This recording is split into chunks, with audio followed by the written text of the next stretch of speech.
English Rise Podcast. Easy listening and speaking practice. Hi, everyone. Welcome back to the English Rise Podcast. Easy English listening and speaking practice to help you build fluency and confidence. I'm Emma, your host, and I'm really happy you're here. Have you ever read something like e.g., i.e., or even X and suddenly stopped because you weren't sure what it means? Yeah, me too the first few times. So today, we're going to make it simple, very simple. You'll leave knowing when to use i.e., when to use e.g., why X is risky, and a few punctuation tips to make your writing look professional. And joining me today is a great friend of the show, Alex. Alex, welcome. Thanks, Emma. Hi, everyone. I'm Alex. I work as an academic advisor and editor, and I help professionals sharpen their written communication. I see these tiny abbreviations causing big confusion all the time, so I'm excited to walk through them with you. Let's make them easy. Perfect.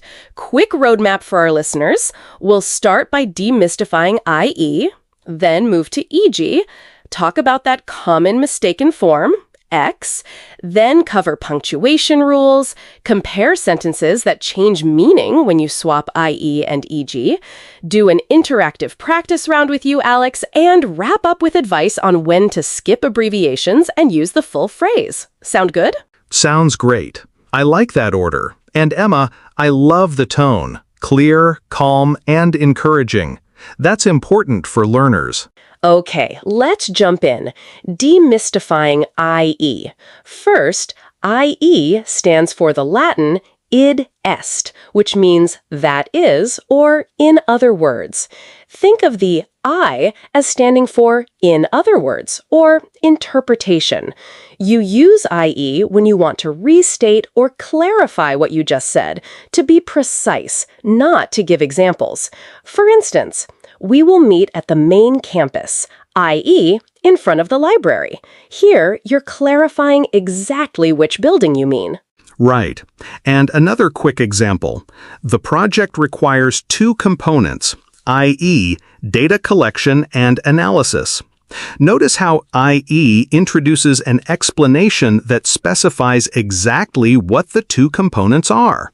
It's not an open list. It's the specific interpretation of what you meant. Yes. I like to give a little mnemonic. IE equals I explain. If you remember I explain, you'll think, oh, I'm clarifying. Use IE when you want to explain the same idea in different words. Short and simple. That's a good one. Another tip. When you replace IE with that is, or in other words, and the sentence still makes sense, you're using it correctly. If you try to replace it with for example, and it feels wrong, then it's definitely IE. Great practical test. Now let's contrast that with EG. Mastering EG stands for exempli gratia, which means for the sake of example or simply for example. The E can remind you of examples. When you use EG, you're offering one or more examples, but you're not giving a full list. So EG signals a non-exhaustive list. Exactly. For example, bring outdoor gear, e.g., a hat, sunscreen, and water. Those are examples. There could be more items, and you're not claiming this is everything you need. If you used IE there, you'd be saying those three items are the exact only things, which would be wrong. I like to say EG opens the door, IE closes it. EG gives a few examples to illustrate. IE gives the single, precise meaning. That image helps a lot for learners, I think. Nice visual. Also, when you replace EG with for example, the sentence should still sound natural. If it does, EG fits. If replacing it with that is works, then you're looking at IE. Before we go further, quick aside. Yeah, both abbreviations come from Latin, but you don't need to speak Latin to use them.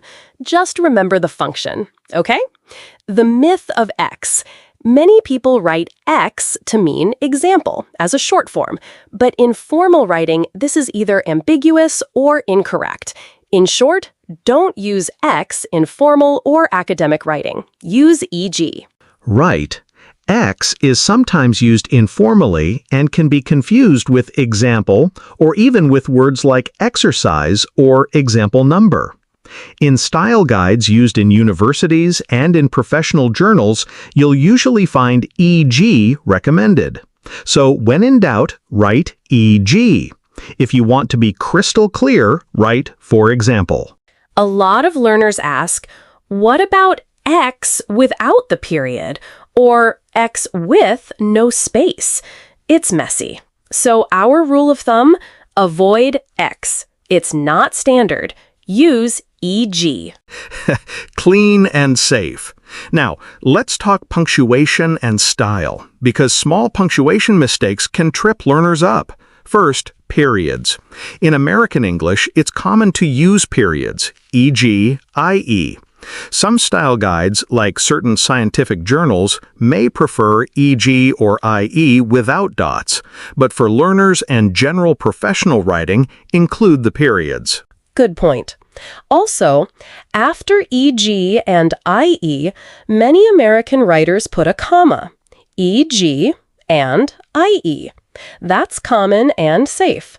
Some style guides leave out the comma, especially in British English, but for clarity in business emails and academic writing in the US, include the comma. So, please bring items, e.g., a notebook and pen. Not, please bring items, e.g., a notebook and pen. The comma helps. Yes, another punctuation point. Don't italicize the abbreviations. They're common English usages now. No italics. And avoid overusing them. If the sentence will be easier to read with, for example, or that is, write the words. Clarity beats brevity when your audience includes people who might be unsure. And another small, practical rule, try not to start a sentence with EG or IE. It's not wrong, but it can feel abrupt. Instead, write the full phrase.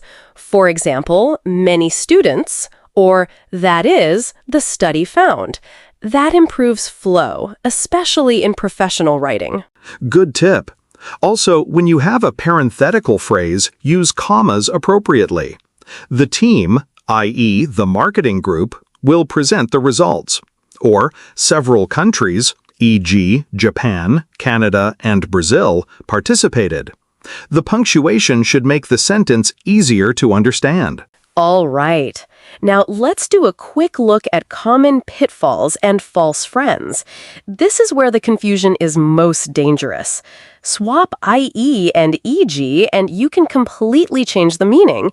Here are two sentences. Think about how different they are. Sentence A, he enjoys citrus fruits, e.g., oranges and lemons. Sentence B, he enjoys citrus fruits, i.e., oranges and lemons. Which one is correct depends on what you mean. Right. Sentence A with EG means oranges and lemons are examples. There might be other citrus fruits he enjoys, like limes or grapefruits. Sentence B with IE means oranges and lemons are exactly the citrus fruits he enjoys, only those two. The meaning is narrower, so that swap is not subtle. It changes the entire scope. Another example, the conference will focus on soft skills, e.g., communication and teamwork, versus the conference will focus on soft skills, i.e., communication and teamwork. The first implies these are examples. The second implies those are the actual soft skills the conference will address, nothing else. Exactly. And here's a practical scenario for professionals. Suppose you're writing requirements. Submit documents, i.e., a signed form and proof of identity. If you mean those are the only documents, use IE. But if other documents might be accepted, write submit documents, e.g., a signed form and proof of identity. Using IE when you meant e.g. could unintentionally reject valid submissions. Oh, that could cause real problems. So one quick check. Ask yourself, am I narrowing and specifying, or am I illustrating with examples? If you're narrowing, pick IE. If you're illustrating, pick EG. Yes. Also, watch for false friends coming from other languages. Some languages use similar-looking abbreviations that mean different things. So rely on the English function, not on appearance. Okay, time for a practice round. This will be interactive. I'll read sentences with blanks. You and our listeners will have a few seconds to decide whether EG or IE fits.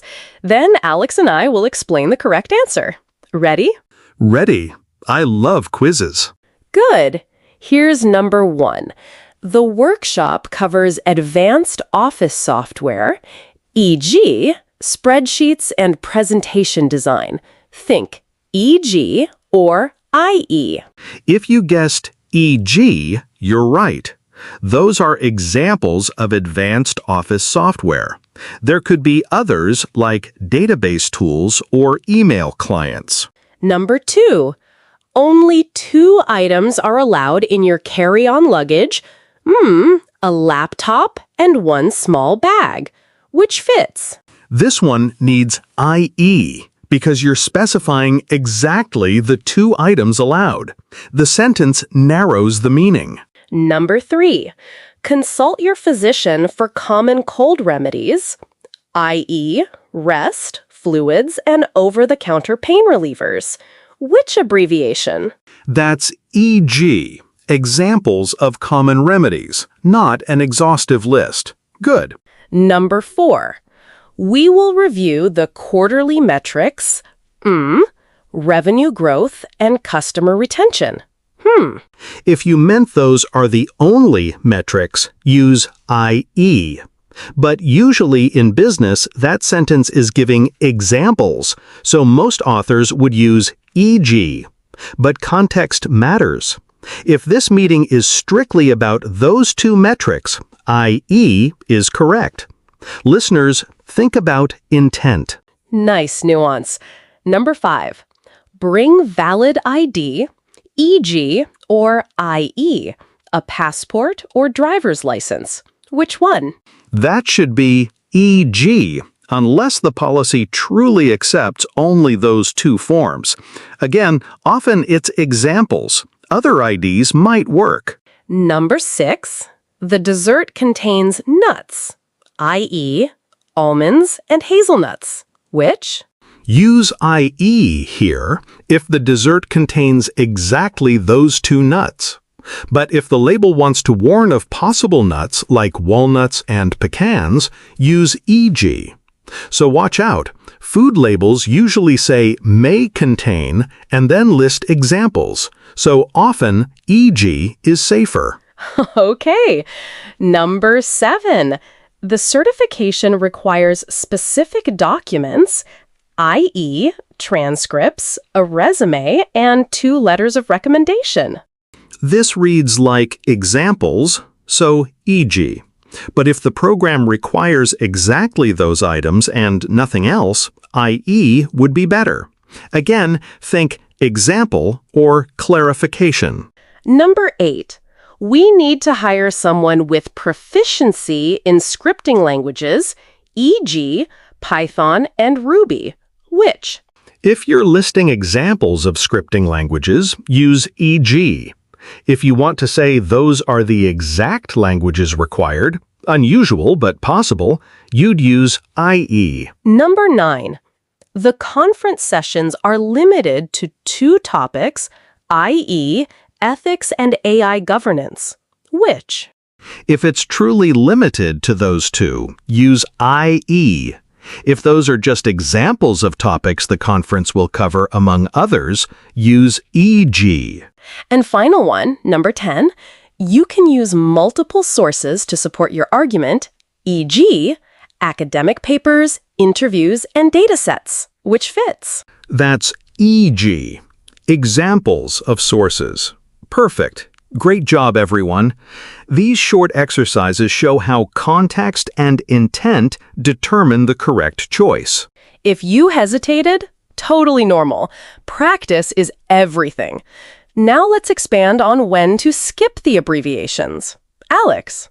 When your audience might include readers who are not comfortable with abbreviations, or when you want your writing to be very clear and reader-friendly, write the full phrases, for example, instead of e.g., and that is, or in other words, instead of i.e.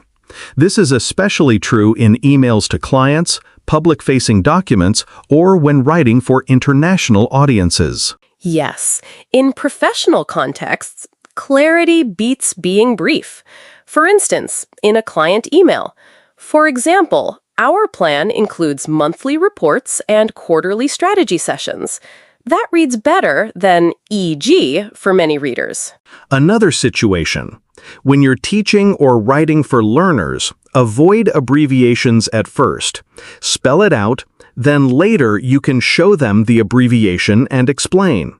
Also, when writing subtitles, captions, or slides that will be scanned quickly, the full words might be easier to process. Good, practical advice. Now, let's discuss a few style guide differences briefly. Some academic journals and older texts drop the periods, like e.g. and i.e.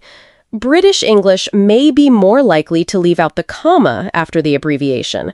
But for learners writing in American professional settings, use e.g. and i.e. with a comma after. It's a safe default. And if you're preparing a manuscript for a journal, follow that journal's style guide. Many journals have detailed instructions on abbreviations. But for everyday professional writing, the periods and the comma are fine and clear. All right, a practical checklist you can keep in your head or write on a sticky note. 1. Ask, am I clarifying, i.e., or giving examples, e.g.? 2. Replace with full phrase. That is, versus, for example. Whichever works, pick the abbreviation to match. 3. Use periods in American English and usually follow with a comma. 5. Avoid X. Use e.g. 5. When in doubt, write the full phrase. That's a great checklist, Emma. One more tip. Read your sentence out loud. Often, the natural spoken phrasing will tell you whether you're clarifying or exemplifying. Speaking helps you feel the intent. Yes. Okay, let's do a short story to lock this in. I'll tell a quick anecdote from my early career, and Alex will add an editorial perspective. So, story time. When I was first writing proposals, I once wrote, submit the required documents, i.e., transcripts and a letter of recommendation. I meant examples, not the exact list. A reviewer read it as only those two. They rejected the application because my wording seemed to limit acceptable documents. I learned to double-check intention. Alex, your turn. Have you seen similar edits? Absolutely. One of my students submitted a lab protocol that said, use buffer solutions, i.e., phosphate buffered saline. They meant it as an example, but the editor took it to mean that only PBS was permitted. The experiment section got flagged. We changed it to e.g. phosphate buffered saline, and the concern vanished. Language matters. Small words, big consequences. Small words, big consequences. I love that. Now, let's give a few extra practice items that are a little trickier. Full sentences with more context. You and our listeners can pause to decide. After each, Alex will explain. Great. First tricky item. Employees may be eligible for various benefits, e.g., health insurance, retirement contributions, and tuition reimbursement, depending on full-time status. Elena?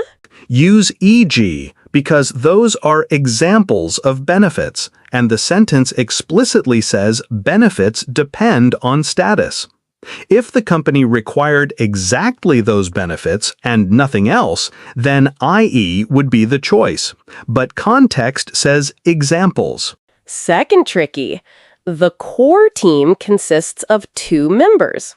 A project manager and a lead developer. Which? That should be IE, if you truly mean the core team is those 2 people.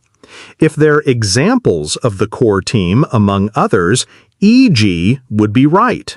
Again, the words consists of often signal IE.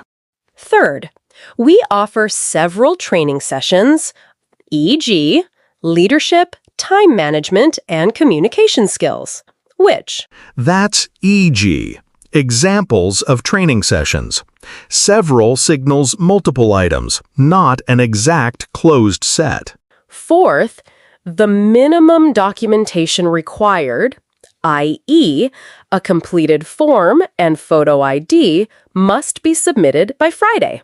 IE, you're specifying the minimum required documents. Good catch. And one more, you may include optional materials, e.g., a portfolio or code samples if relevant. Which? That's EG. Optional materials are illustrated by examples. Okay, those hit some typical workplace contexts. Now let's look at a mini cheat sheet listeners can memorize in 5 seconds. Alex, give me a one-line version. IE equals that is, clarifies and specifies. EG equals for example, gives one or more examples, not a complete list. Avoid X. Use the full phrase when clarity is more important than brevity. Perfect. Quick extras. When writing for exams or graded assignments, prefer the full phrase unless the exam specifically indicates abbreviations are fine. Why? Because graders are people. Clear writing gets better marks. Also, if you're localizing content for non-native audiences, like instructions translated later, avoid abbreviations. Translators prefer full phrases because it's easier to translate and retains meaning.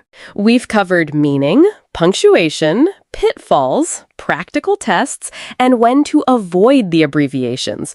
Before we close, Alex, can you give our listeners 3 quick practice sentences they can write down and test themselves with later? Sure. Write these down and decide which abbreviation fits. Then check your answers in a few minutes. Sentence 1. The syllabus lists required textbooks, comma, Intro to Data Science and Advanced Statistics. Sentence 2.